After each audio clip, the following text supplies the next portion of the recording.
لوگ میلاد مناتے ہیں، عید میلاد النبی کے نام پر خوشیاں منا رہے ہیں، اسے پوچھنا چاہتا ہوں تمہارے باپ کی لاش، تمہارے ماں کی لاش، تمہارے بیٹے کی لاش، تمہارے بھائی کی لاش، تمہاری بیوی کی لاش، تمہارے شوہر کی لاش اس دن تمہارے گھر میں پڑی ہوئی ہو، اور اسی دن تمہارا یہ بھائی پیدا ہوا ہو، تمہارا یہ بھائی زندہ ہوا ہو، اسی دن تمہارا یہ بہن، تمہاری یہ بہن پیدا ہوئی تھی، اسی دن تمہارا یہ باپ پیدا ہوا تھا، اسی دن تمہاری یہ ماں پیدا ہوئی تھی، بلاؤ کیک لا کر اس کے جنازے کو پر کیک کر دو، ہم نہیں دیکھتے ہیں تم میں کتنی ہمت ہے۔ نبی کی وفات پر خوشیاں مناتے ہیں، نبی کی وفات پر کہتے ہیں کہ نبی کریم صلی اللہ علیہ وسلم کی وفات کی مبارک ہو، اس دن خوشیاں ہم منائیں گے جس دن تمہارے اپنے مرے، جس دن تمہارے اپنے گزر گئے، اور اسی دن وہ پیدا ہوئے تھے۔ اس دن کچھ نہیں دے رہا ہوں، کسی کو برا بھلا نہیں کہہ رہا ہوں، کسی کو گالی نہیں دے رہا ہوں، صرف سمجھانے کی بات آپ کو بتلا رہا ہوں۔ کہتے ہیں سبھی تو خوشیاں منا رہے ہیں سپاہی ابلیس کے نبی کی زندگی میں، نبی کریم صلی اللہ علیہ وسلم 63 سال کی عمر تک آپ اس روئے زمین پر زندہ رہے، آپ کی زندگی میں 63 مرتبہ یہ میلاد آیا، اب بتلاؤ سبھی تو خوشیاں منا رہے ہیں سوائے ابلیس کے، کیا نبی نے اس دن میلاد منائی؟ ہمارا کیا حق بنتا ہے، ہمیں کیا کرنا چاہیے؟ تو پیارے دوستوں، ہمیں گالیاں نہیں چلانی، ہمیں فتنہ و فساد برپا نہیں کرنا، ہمیں لوگوں کو گالیاں نہیں دینی، ہمیں لوگوں کو برا بھلا نہیں کرنا، کیونکہ اس کے اندر قصوروار تو ہم بھی ہیں کہ ہم نے نبی کی بے حرمتی کی ہے، ہم نے نبی کریم صلی اللہ علیہ وسلم کی سنتوں کی خلاف ورزی کی ہے، تبھی ان بدبختوں کی زبانوں میں اتنی طاقت آئی کہ نبی کے خلاف کہہ پائے، ان کے ہاتھوں میں اتنی طاقت آئی کہ نبی کے خلاف کچھ بنا پائے، کیونکہ موقع مسلمانوں نے دیا۔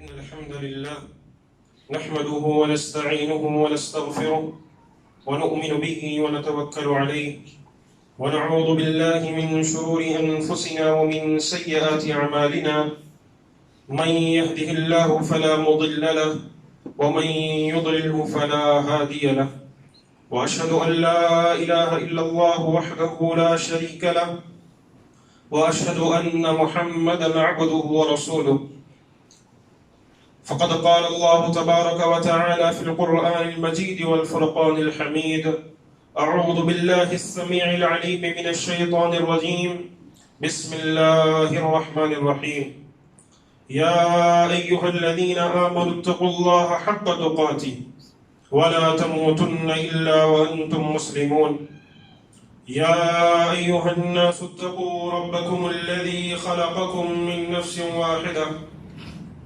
وخلق منها زوجها وبث منهما رجالا كثيرا ونساء، واتقوا الله الذي تساءلون به والأرحام إن الله كان عليكم رقيبا، يا أيها الذين آمنوا اتقوا الله وقولوا قولا سديدا يصلح لكم أعمالكم ويغفر لكم ذنوبكم، ومن يطع الله ورسوله فقد فاز فوزا عظيما، أما بعد فإن خير الحديث كتاب الله، وخير الهدي هدي محمد صلى الله عليه وسلم، وشر الأمور محدثاتها، وكل محدثة بدعة، وكل بدعة ضلالة، وكل ضلالة في النار، والعياذ بالله۔ تمام قسم کی تعریف و توصیف، حمد و ثنا، کبریائی، بڑائی، بزرگی اللہ وحدہ لا شریک کے لیے ہے۔ درود و سلام ہو تمام انبیاء کرام پر، خصوصاً امام اکرم، ہادی عالم، شافی محشر، ساقی کوثر، محمد اکرم صلی اللہ علیہ وآلہ وبارک وسلم پر۔ اللہ تبارک و تعالیٰ کا بے پناہ شکر و احسان ہے کہ اس نے ہم تمام کو اشرف المخلوقات بنانے کے ساتھ ساتھ اس نبی کا امتی بنایا جو نبیوں کے سردار ہیں، آدم کی اولاد کے سردار ہیں، جو نبیوں کے امام ہیں، اور اس نبی کا امتی بنایا کہ جس نبی کے امتی کے بارے میں قرآن نے خود کہا کہ یہ سب سے بہترین امتی۔ ہماری اور آپ کی زندگی میں یہ فرض بنتا ہے کہ ہم قرآن مجید کے اس حکم کے مصداق پر پورے اترے، کہ سب سے بہترین امتی ہونے کے لحاظ سے، سب سے بہترین لوگ ہونے کے لحاظ سے ہمیں چاہیے کہ ہم نبی کریم صلی اللہ علیہ وسلم کے فرامین پر عمل کرتے ہوئے یہ دکھلائیں کہ امت محمدیہ اس روئے زمین پر سب سے بہترین امت ہے۔ نبی کریم صلی اللہ علیہ وسلم کی زندگی ہمارے اور آپ کے لیے ایک اسوہ ہے، ایک نمونہ ہے کہ اسی کو دیکھ کر ہم اور آپ چلتے ہیں، اپنی زندگی گزارتے ہیں۔ لیکن بسا اوقات کچھ لا علمی کے اندر، یا کچھ لوگ اپنی جہالت کے اندر، یا پھر کچھ لوگ اپنی ہٹ دھرمی کے اندر، یا پھر کچھ لوگ اپنے مسلک کو مضبوطی سے پکڑ کر نبی کریم صلی اللہ علیہ وسلم کی سنتوں کی خلاف ورزی کرتے ہیں۔ جو لوگ لا علمی کی وجہ سے کرتے ہیں ان کی تو بات سمجھ آتی ہے، انہیں سمجھایا جائے مان لیں، لیکن جو لوگ اپنے مسلکوں کو پکڑ کر اور پھر اس پر ہٹ دھرمی اختیار کریں اور کہیں کہ نہیں ہمارے مسلک میں ایسی چیز ہوتی ہے، اور نبی کریم صلی اللہ علیہ وسلم کی باتوں کو ٹھکرا دیں، تو یہ بہت بڑی جہالت اور گمراہی ہے۔ یہ بات ذہن نشین کر لیں کہ جو مہینہ چل رہا ہے، اس مہینے کے اندر ہمیں اور آپ کو ایک خوشخبری بھی ملی تھی کہ اس روئے زمین پر ایسی شخصیت پیدا ہوئی تھی کہ جو اللہ تبارک و تعالیٰ نے جن کو نبیوں کا سردار بنایا تھا، اور وہ محمد الرسول اللہ صلی اللہ علیہ وسلم۔ روایات میں اختلاف ہے، کسی نے کہا 8 ربیع الاول، کسی نے کہا 9 ربیع الاول، اور کسی نے ربیع الاول کے مہینے کو مانا ہی نہیں، کسی نے رمضان المبارک کا مہینہ کہہ دیا۔ لیکن راجح بات یہی ہے کہ اللہ کے نبی کریم صلی اللہ علیہ وسلم 9 ربیع الاول کو یا پھر 8 ربیع الاول کو پیدا ہوئے، ان دونوں تاریخوں میں سے کوئی ایک تاریخ۔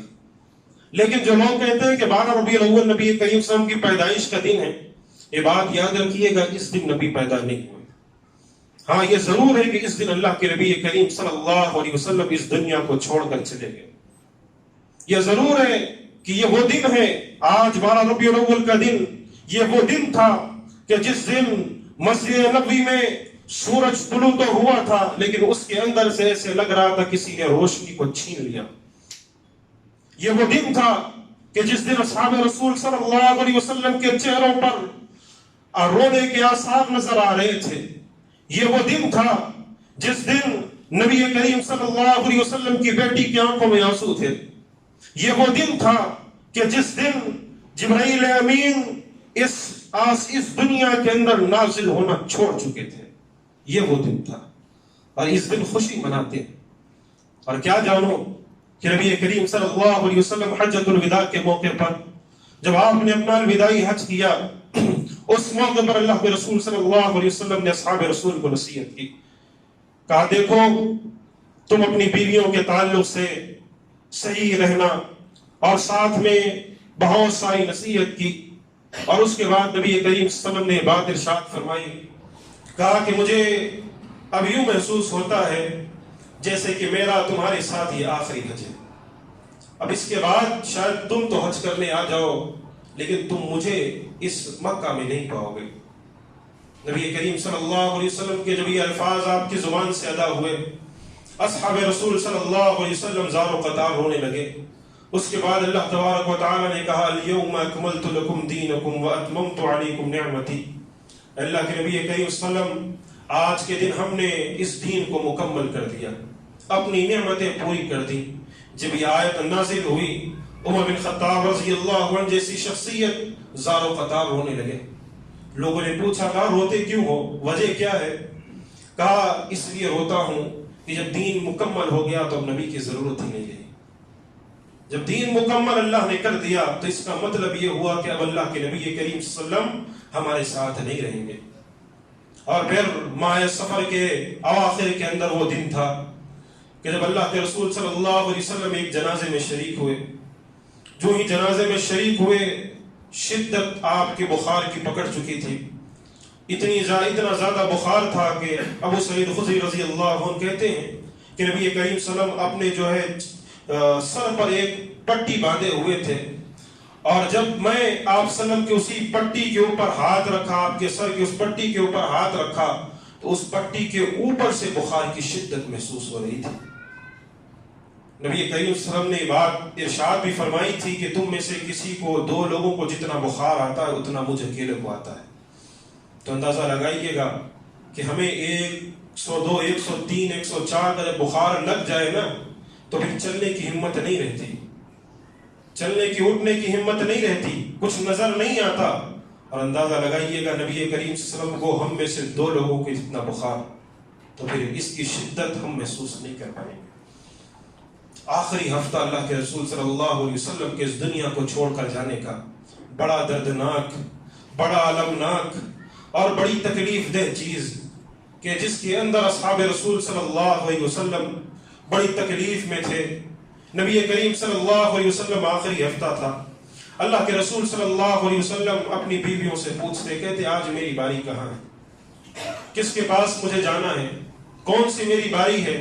نبی کریم صلی اللہ علیہ وسلم کی جب یہ باتیں سنی تو وہ سمجھ چکی تھی کہ اللہ کے رسول یہ بتانا چاہ رہے ہیں کہ مجھے کسی ایک کے پاس رہنے دو، کسی ایک کے پاس مجھے رہنے دو۔ اس کے بعد انہوں نے کہا اللہ کے حبیب صلی اللہ علیہ وسلم آپ جس بیوی کے پاس بھی رہنا چاہتے ہیں رہ لیجئے، ہم سارے خوش ہیں، ہم سارے راضی ہیں، آپ جہاں رہنا چاہتے ہیں رہ لیجئے۔ تو اللہ کے رسول صلی اللہ علیہ وسلم نے عائشہ رضی اللہ عنہا کا گھر چنا۔ آپ صلی اللہ علیہ وسلم عائشہ رضی اللہ عنہ کے ساتھ رہنے لگ گئے، اور پھر جب اللہ کے رسول صلی اللہ علیہ وسلم کو آخری 5 دن کے اندر یعنی 5ویں دن اللہ کے رسول صلی اللہ علیہ وسلم کو تھوڑا فاقہ ہوا، ذرا اللہ کے رسول صلی اللہ علیہ وسلم کو تھوڑی ہمت ملی، تو آپ نے کہا کہ مجھے 7 کنویں کے الگ الگ پانی میرے سر پر لا کر ڈالو، مجھے نہلاؤ۔ ڈالا گیا، آپ میں تھوڑی ہمت آئی، اٹھے، مدینہ منورہ کے اندر مسجد نبوی میں داخل ہوئے، منبر پر تشریف فرما تھے۔ آپ صلی اللہ علیہ وسلم نے لوگوں کو بہت ساری نصیحتیں کی، ان میں ایک نصیحت یہ بھی تھی کہ لعن اللہ الیہود والنصارى اتخذوا قبور انبیائہم مساجدا، اللہ کی لعنت ہو یہودیوں اور نصرانیوں پر کہ انہوں نے نبیوں کی قبروں کو سجدہ گاہ بنا لیا۔ اور آخر میں اللہ کے نبی نے یہ بھی کہا کہ لا تتخذوا قبری عیدا، تم بھی میری قبر کو عیدگاہ مت بنا لینا، تم بھی میری قبر کو یہ عیدگاہ یعنی وہاں دعائیں مانگنے والی چیز مت بنا لینا۔ اور آپ صلی اللہ علیہ وسلم وہیں بیٹھے ہوئے ارشاد فرمائے، آپ نے اپنے دونوں ہاتھ کھول دیے، کہا اگر کسی کو میں نے ظلم کیا ہے، کسی کا کوئی بدلہ مجھ سے لینا چاہتا ہے، ابھی تک جس نے بدلہ نہیں لیا ہے، میرے دونوں ہاتھ کھلے ہوئے ہیں، آئے وہ اپنی آرزو پوری کر لے، اپنا بدلہ مجھ سے لے لے، جو اسے تکلیف ہوئی ہے، جو اسے مصیبت پہنچی ہے وہ آ کر لے لے۔ اگر کسی کی میں نے عزت کو ضرر پہنچائی تھی، کسی کی عزت کو گرایا تھا، تو آئے محمد کی عزت یہیں پر موجود ہے، اس کی بھی وہ گرا لے اور اپنا بدلہ پورا کر لے۔ نبی کریم صلی اللہ علیہ وسلم کی زبان سے جب یہ الفاظ ادا ہوئے، اس کے بعد اللہ کے رسول نے ارشاد فرمایا، کہا کہ اللہ تبارک و تعالیٰ نے ایک شخص کو اللہ تبارک و تعالیٰ نے 2 چوائس دیے، ان میں سے ایک یہ کہ اگر وہ دنیا میں رہنا چاہتا ہے تو رہ لے، دنیاوی زندگی کو ترجیح دینا چاہتا ہے تو دے لے، اور دوسری چوائس یہ تھی کہ اگر وہ چاہتا ہے کہ وہ آخرت والی زندگی میں چلا جائے تو اس کے لیے دوسری چوائس بھی ہے۔ تو اس شخص نے وہ دوسری چیز اپنا لی۔ ابوبکر صدیق رضی اللہ عنہ نے جب یہ سنا تو زار و قطار ہونے لگے، بہت زیادہ روئے۔ اصحاب رسول بڑے پریشان ہوئے، کہا کہ اللہ کے نبی نے کسی ایک شخص کے بارے میں بیان فرما رہے ہیں اور یہ کیوں رو رہے ہیں، ان کے رونے کی وجہ کیا ہے؟ اللہ کے نبی نے تو یوں ہی۔ بعد میں صحابہ رسول نے کہا کہ ہم میں سب سے زیادہ دین کو سمجھنے والے ابوبکر تھے، وہ جان چکے تھے کہ وہ شخص کوئی اور نہیں بلکہ اللہ کے نبی خود تھے۔ اللہ کے نبی کریم صلی اللہ علیہ وسلم وہ خود تھے کہ اللہ تبارک و تعالیٰ نے آپ کو، ہر نبی کو اللہ تبارک و تعالیٰ 2 چوائس دیتا ہے، اگر وہ دنیا میں رہنا چاہتا ہے، اپنی اور زندگی بتانا چاہتا ہے تو اللہ ان کو جو اجازت دیتا ہے وہ اور زندگی بتا لے، یا پھر آخرت کی زندگی اپنانا چاہتے ہیں تو اپنا لے، اور اللہ کے نبی نے آخرت کی زندگی کو ترجیح دی۔ تقریباً آخری کے 4 دن اللہ کے رسول صلی اللہ علیہ وسلم نمازیں خود پڑھایا کرتے تھے، آپ آتے تھے مسجد نبوی کے مصلی پر کھڑے ہوتے تھے، نماز پڑھایا کرتے تھے۔ آخری کے 4 دن میں نبی کریم صلی اللہ علیہ وسلم نے مغرب کی نماز پڑھائی، مغرب کی نماز میں والمرسلات عرفا پڑھائی، اور پھر اپنے گھر تشریف لے گئے۔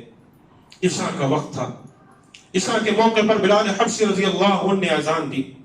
اذان دینے کے بعد اللہ کے نبی کریم صلی اللہ علیہ وسلم کے دربار پر پہنچے، آپ کے دروازے کو دستک دی کہ اللہ کے نبی نماز کا وقت ہو چکا ہے، اللہ کے نبی نماز کا وقت ہو گیا ہے، آ جائیے۔ اندر سے کوئی جواب نہ آیا۔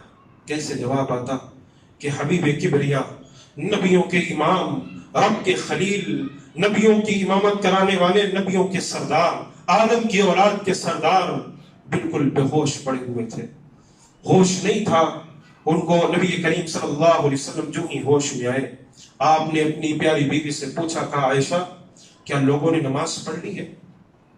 کیا لوگوں نے نماز پڑھی ہے؟ کہا اللہ کے رسول صلی اللہ علیہ وسلم آپ کے منتظر ہیں، آپ تشریف لے چلیے، لوگ ابھی تک کئی مرتبہ آواز دے چکے، مسجد نبی میں آپ کا انتظار کر رہے ہیں۔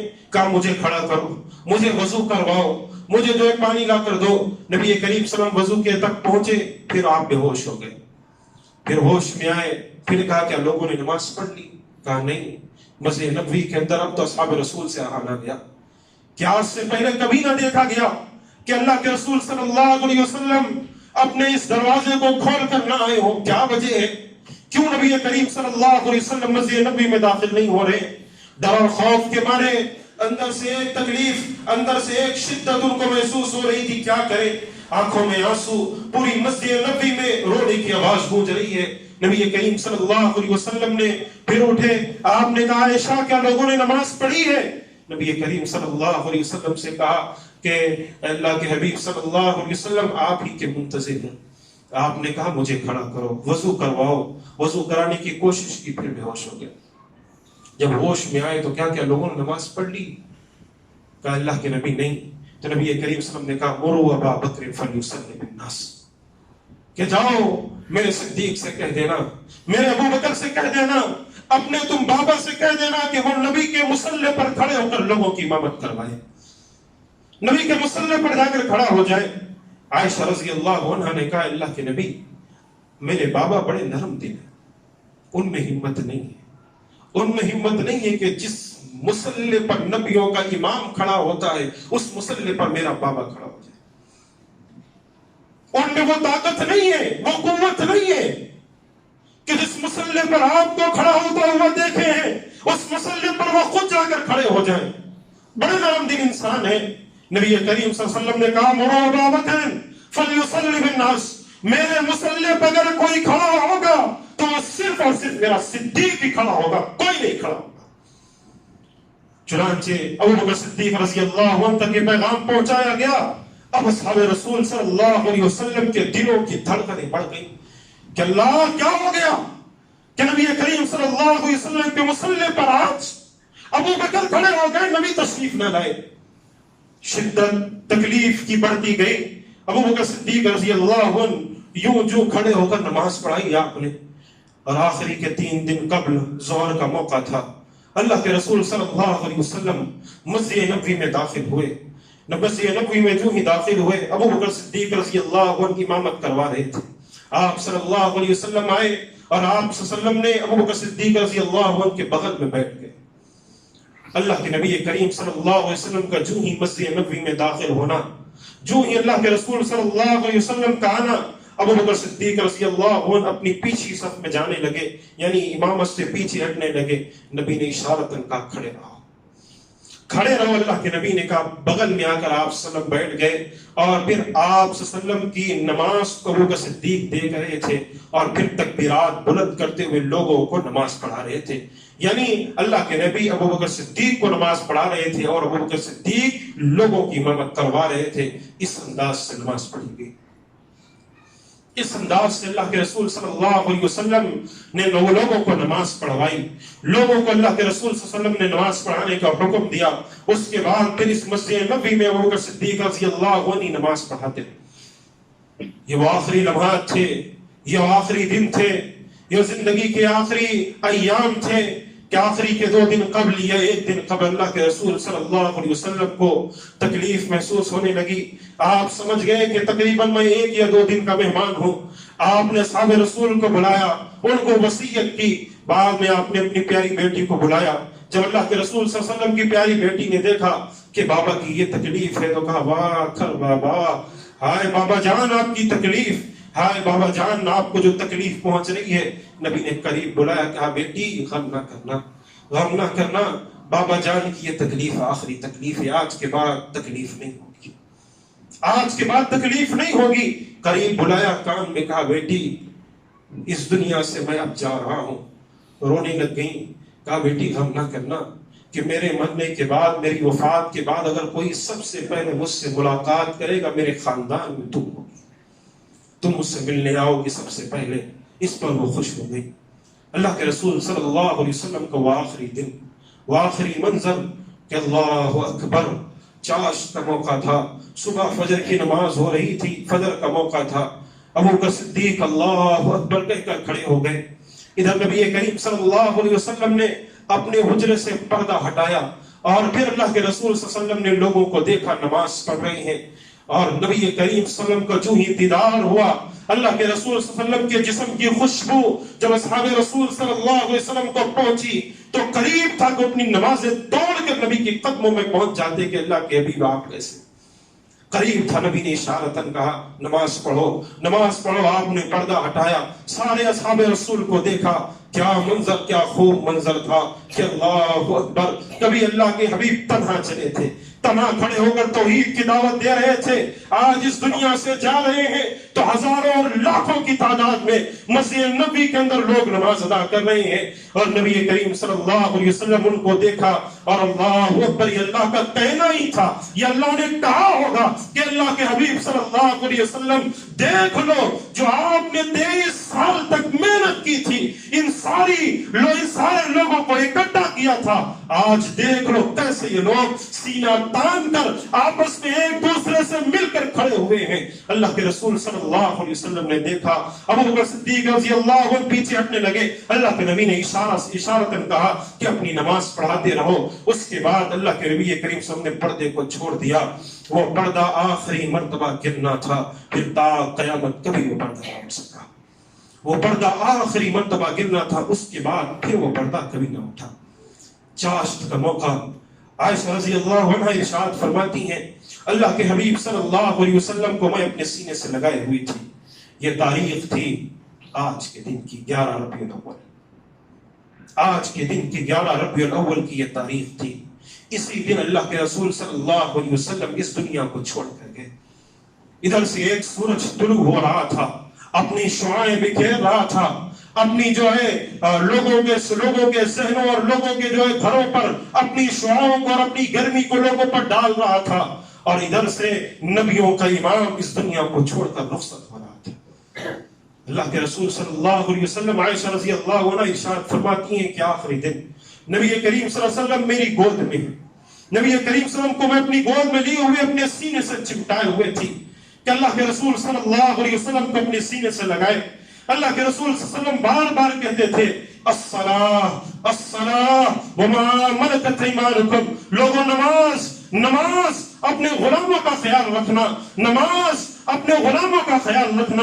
اللہ کے حبیب صلی اللہ علیہ وسلم کی زبان سے بار بار یہ الفاظ ادا ہو رہے تھے. اور ساتھ میں جب اللہ کے رسول صلی اللہ علیہ وسلم عائشہ رضی اللہ عنہ کے گود میں لیٹے ہوئے تھے, عائشہ رضی اللہ عنہ ارشاد فرماتی ہیں کہ نبی کریم صلی اللہ علیہ وسلم ابھی میری گود میں تھے کہ میرے بھائی آ گئے اور آ کر جو ہے نبی عبد الرحمن بن ابی بکر نبی کریم صلی اللہ علیہ وسلم کے پاس پہنچے تو اللہ کے نبی عبد الرحمن بن ابو بکر مسواک کر رہے تو اسی کو دیکھنے لگ گئے. تو عائشہ رضی اللہ عنہ نے پوچھا کہ اللہ کے نبی مسواک آپ کو کرنا ہے, آپ مسواک کریں گے؟ تو آپ نے اشارتاً کہا ہاں. تو نبی کریم صلی اللہ علیہ وسلم کو مسواک عائشہ رضی اللہ عنہ نے دی. نبی کریم صلی اللہ علیہ وسلم نے اپنے منہ میں ڈالا تو نبی کریم صلی اللہ علیہ وسلم نے اس مسواک کو چاب نہ سکے تو نبی کریم صلی اللہ علیہ وسلم کے اس مسواک کو لیا اور اپنے منہ میں ڈال کر اس کو چبایا اور چبا کر نبی کریم صلی اللہ علیہ وسلم کے منہ میں ڈالا. اسی لیے عائشہ رضی اللہ عنہ ارشاد فرماتی ہیں جب اس دنیا سے اللہ کے نبی رخصت ہوئے کہ اللہ کے نبی میری گود میں میری باری کے موقع پر اور اللہ کے نبی کریم صلی اللہ علیہ وسلم کا لعاب اور میرا لعاب دونوں کا مل چکا تھا. نبی کریم صلی اللہ علیہ وسلم نے وہ مسواک کیا. مسواک کرنے کے بعد آپ نے مسواک رکھ دیا. عائشہ رضی اللہ عنہ نے وہ مسواک لیا اور پھر اپنی نگاہوں کو آسمان کی جانب بلند کی. اور اس سے قبل اللہ کے رسول صلی اللہ علیہ وسلم نے اپنے دونوں نواسوں کو بلوایا، حسن و حسین کو بلا کر ان کے ماتھوں کو چوما اور ان کے بارے میں وصیت کی کہ ان کا خیال رکھنا تم، ان کا خیال رکھنا تم۔ اور اس کے بعد اللہ کے نبی کریم صلی اللہ علیہ وسلم نے اپنی آنکھوں کو آسمان کی جانب بلند کی، اور ساتھ میں اللہ کے نبی کریم صلی اللہ علیہ وسلم بغل میں پانی رکھا ہوا تھا، پانی لیتے، سر پر لگاتے، پھر پانی لیتے، چہرے پر لگاتے اور کہتے کہ موت کی سختیاں، موت کی سختیاں، موت کی سختیاں، اللہ کے سوا کوئی معبود نہیں، موت کی سختیاں۔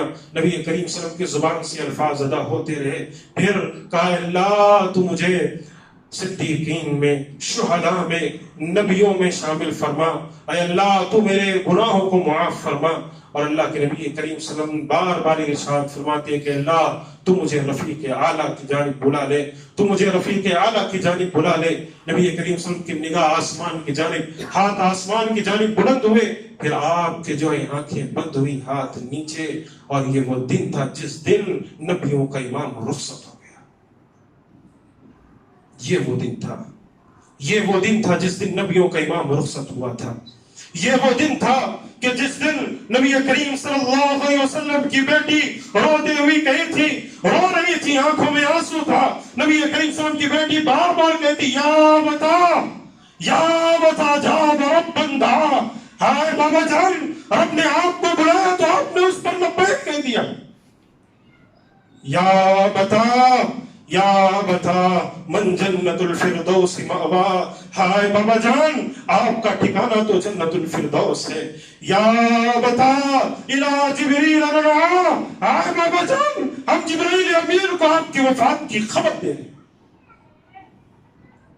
ہم جبرائیل امین کو آپ کی وفات کے بارے میں بتلا رہے ہیں۔ ہائے بابا جان آج کے بعد اس روئے زمین پر آپ تو گئے، پھر جبرائیل امین بھی نہیں تھے۔ تو ظالموں اس دن خوشی مناتے ہو، اس دن نبی کریم صلی اللہ علیہ وسلم کے وفات کے دن تم خوشیاں مناتے ہو، کہ جس دن انس بن مالک ارشاد فرماتے ہیں کہ نبی کریم صلی اللہ علیہ وسلم اس دنیا کو چھوڑ کر گئے تو اس سے زیادہ بدترین دن اس روئے زمین پر ہمارے لیے کوئی نہیں تھا کہ مسجد نبی پر سورج تو طلوع ہوا، لیکن پوری مسجد نبی جو ہے تاریک ہو چکی تھی۔ جس دن اللہ کے نبی مدینہ منورہ تشریف لائے تھے اس دن سے بہتر دن اس روئے زمین پر کوئی نہیں تھا، اور جس دن اللہ کے حبیب اس دنیا کو چھوڑ کر گئے اس دن سے تاریخ دن اس روئے زمین پر ہم نے نہیں دیکھا۔ اور آج خوشی مناتے ہو، آج کہتے ہو کہ ہم اس دن میلاد منا رہے ہیں اور نبی پیدا ہوئے، اور لوگوں چلو نبی پیدا ہوئے مان بھی لیتے ہیں، نبی اسی دن پیدا ہوئے تھے لیکن وفات بھی تو اسی دن پائے تھے۔ ذرا ہمیں بتلانا، وہ جو لوگ میلاد مناتے ہیں، عید میلاد النبی کے نام پر خوشیاں منا رہے ہیں، اسے پوچھنا چاہتا ہوں تمہارے باپ کی لاش، تمہارے ماں کی لاش، تمہارے بیٹے کی لاش، تمہارے بھائی کی لاش، تمہاری بیوی کی لاش، تمہارے شوہر کی لاش اس دن تمہارے گھر میں پڑی ہوئی ہو، اور اسی دن تمہارا یہ بھائی پیدا ہوا ہو، تمہارا یہ بھائی زندہ ہوا ہو، اسی دن تمہارا یہ بہن، تمہاری یہ بہن پیدا ہوئی تھی، اسی دن تمہارا یہ باپ پیدا ہوا تھا، اسی دن تمہاری یہ ماں پیدا ہوئی تھی، بلاؤ کیک لا کر اس کے جنازے کے اوپر کیک رکھ کر کاٹو، ہم بھی دیکھتے ہیں تم میں کتنی ہمت ہے۔ نبی کی وفات پر خوشیاں مناتے ہیں، نبی کی وفات پر کہتے ہیں کہ نبی کریم صلی اللہ علیہ وسلم کی وفات یہ مبارک ہو، اس دن خوشیاں ہم منائیں گے، جس دن تمہارے اپنے مرے، جس دن تمہارے اپنے گزر گئے اور اسی دن وہ پیدا ہوئے تھے، اس دن خوشی منا کر دکھا تو ہم بھی دیکھیں تمہارے اندر کتنا جگرا ہے۔ اور پھر یہ بدبخت یہ لوگ کہتے ہیں سبھی تو خوشیاں منا رہے ہیں سوائے ابلیس کے، ہاں سبھی تو خوشیاں منا رہے ہیں سوائے ابلیس کے۔ وہ لوگوں اپنے ذہنوں کو جو ہے تعصبیت سے خالی کر کے بات سننا، اگر کوئی حنفی یہاں پر بیٹھے ہوئے ہیں، کوئی مالکی اور شافعی، کوئی دیوبندی، کوئی بریلوی اس مسجد میں بھی بیٹھے ہوئے ہیں، انہیں سمجھا دو اپنے ذہنوں کو جو ہے خالی کر کے سننا۔ میں کسی کو تانے نہیں دے رہا ہوں، کسی کو برا بھلا نہیں کہہ رہا ہوں، کسی کو گالی نہیں دے رہا ہوں، صرف سمجھانے کی بات آپ کو بتلا رہا ہوں۔ کہتے ہیں سبھی تو خوشیاں منا رہے ہیں سوائے ابلیس کے۔ نبی کی زندگی میں نبی کریم صلی اللہ علیہ وسلم 63 سال کی عمر تک آپ اس روئے زمین پر زندہ رہے، آپ کی زندگی میں 63 مرتبہ یہ میلاد آیا۔ اب بتلاؤ سبھی تو خوشیاں منا رہے ہیں سوائے ابلیس کے، کیا نبی نے اس دن میلاد منائی تھی؟ بولو ابو بکر کی خلافت آئی، 2 سال اب ابو بکر کی خلافت تھی، ابو بکر صدیق رضی اللہ عنہ نے میلاد منائی تھی، اس عمر بن خطاب رضی اللہ عنہ 10 سال خلافت کیے، کیا میلاد منائی تھی؟ عثمان بن عفان نے 12 سال خلافت کی، کیا میلاد منائی تھی؟ علی مرتضیٰ نے 4 سال خلافت کی، کیا میلاد منائی تھی؟ سبھی تو خوشیاں منا رہے ہیں سوائے ابلیس کے، کن کو تم نے ابلیس کہا؟ ذرا تم خود غور کرنا، ذرا تم خود غور کرنا، کن کو تم نے ابلیس کہا ہے؟ تم ہمیں گالی دیتے ہو، ہمیں کوئی فرق نہیں پڑتا، ہمیں گالی دے دو، تم نے تو کس کو گالی دی ہے؟ اور جاؤ چھوڑ دو اس کو، میں اسی جگہ ٹھہر کر کہہ رہا ہوں، چیلنج ہے میرا، اسی ممبر سے اتر کر نماز کے بعد اسی جگہ بیٹھا رہوں گا، کوئی ایک بندہ آ جائے، ایک بندہ آ جائے اور یہ ثابت کر کے دکھلا دے کہ امام ابو حنیفہ نے اس دن خوشی منائی تھی، کعبہ کی قسم کھا رہا ہوں، اس کا ہاتھ پکڑ کر اس کے ساتھ میلاد منانے کے لیے پہنچ جاؤں گا۔ سبھی تو خوشیاں منا رہے ہیں سوائے ابلیس کے، اپنے امام کو بھی تم نے نہیں بخشا، اپنے امام کو بھی تم نے نہیں بخشا۔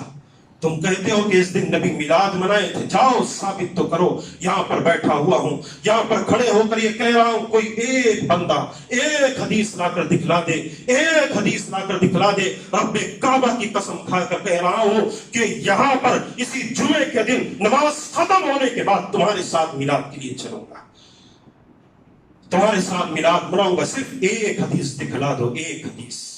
اچھا چلو حدیث نہیں دکھلا دے، امام ابو حنیفہ کا ایک قول، ان کا ایک عمل دکھلا دو۔ چلو امام ابو حنیفہ کا عمل نہیں دکھلاتے، عبد القادر جیلانی کا ایک عمل دکھلا دو، ایک عمل دکھلا دو کہ انہوں نے کہا تھا کہ میلاد منانا سنت ہے، میں تمہارے ساتھ چلوں گا۔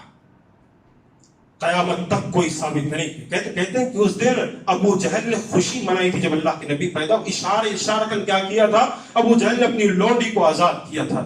ہم نے کہا اللہ کے بندو، پھر کل قیامت والے دن اسی کے ساتھ جنت میں اس کی چلے جانا، نبی کے ساتھ مت رہنا۔ تمہیں ابو جہل مبارک ہو، تمہیں ابو جہل کی خوشی مبارک ہو۔ اور پھر کہتے ہیں کہ نبی پیر کے دن کا روزہ رکھتے تھے، ہاں نبی بولتے ہیں نا، نبی پیر کے دن کا روزہ رکھتے تھے۔ اب میرا سوال ان سے یہ ہے کہ اللہ کے نبی صرف 12 ربیع الاول یا ربیع الاول کے مہینے کے اندر جو پیر کے دن آتے ہیں اس دن روزہ رکھتے تھے یا ہر مہینے رکھتے تھے؟ کہاں گئے تمہارے روزے؟ کدھر ہے تمہارے روزے؟ صرف پیر کے دن کا روزہ تو رکھو نا، کون روک رہا ہے؟ کہہ کر رکھو کہ اللہ کے نبی پیر کے دن پیدا ہوئے میں روزہ رکھنا ہے، کہہ کر رکھو، سنت ہے، اللہ کے نبی نے رکھا ہے۔ لیکن صرف ربیع الاول کے مہینے میں جس دن اللہ کے نبی وفات پائے اس دن خوشی مناؤ، یہ بہت غلط چیز ہے، اس سے بچیے۔ معاشرے کو آج یہی تباہی و بربادی، اور اللہ کی قسم کیا سننے کو ملتا ہے، میوزک لگی ہوئی ہے، گانے لگے ہوئے ہیں، اور یہ کوئی پاکستان کا جو ہے گانے والا شخص ہے اس کے گانے لگائے جا رہے ہیں۔ اس نے کیا ایک اسلامی جو ہے طرز پر ایک گانا گا دیا، وہی گانے میں اپنے کانوں سے آج اسی مسجد میں بیٹھ کر سنا، اس کا وہ گانا لگا ہوا تھا۔ اور یہیں پر نہیں، پورے حیدرآباد کے اندر کئی جگہ جو ہے یہ لگائے جاتے ہیں۔ یہ نبی کی سنت کی خلاف ورزی نہیں ہے، اپنے سینے پر ہاتھ رکھ کر بولو۔ اور آگے چلو، ایک آخری بات کی وضاحت کرتے ہوئے چلا جاؤں، یہ کچھ مسائل تھے جو آپ کے سامنے میں نے رکھ دی۔ آخری بات یہ کہ ملک عالمی لحاظ سے، عالمی سطح پر آج اللہ کے رسول صلی اللہ علیہ وسلم کی سیرت اور نبی کریم صلی اللہ علیہ وسلم کے خلاف کارٹونز بنائے گئے۔ نبی کریم صلی اللہ علیہ وسلم کے کارٹونز بنا کر، اور پھر فرانس کے اس صدر نے جو ہے اپنے ایک گورنمنٹ بلڈنگ پر لگا کر لوگوں کے سامنے یہ ثابت کیا کہ ہم جو ہے ان لوگوں کے ساتھ ہیں۔